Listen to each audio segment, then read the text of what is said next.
श्रीगणेशाय नमः। संकटनाशनस्तोत्रम्।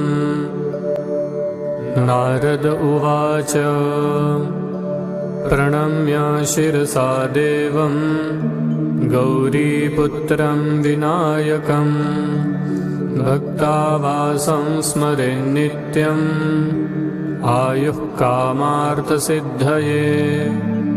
प्रथमं वक्रतुण्डं च एकदन्तं द्वितीयकं तृतीयं कृष्णपिङ्गाक्षं गजवक्त्रं चतुर्थकं लम्बोदरं पञ्चमं च षष्ठं विकटमेव च सप्तमं विघ्नराजं च धूम्रवर्णं तथाष्टमं नवमं भालचन्द्रं च दशमं तु विनायकम् एकादशं गणपतिं द्वादशं तु गजाननम् द्वादशैतानि नामानि त्रिसन्ध्यं यः पठेन्नरः न च विघ्नभयं तस्य सर्वसिद्धिकरं प्रभो।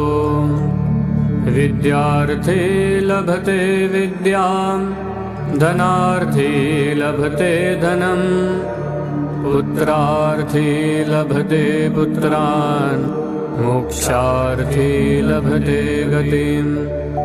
जपेद गणपतिस्तोत्रं षड्भिर्मासैः फलं लभेत् संवत्सरेण सिद्धिं च लभते नात्र संशयः।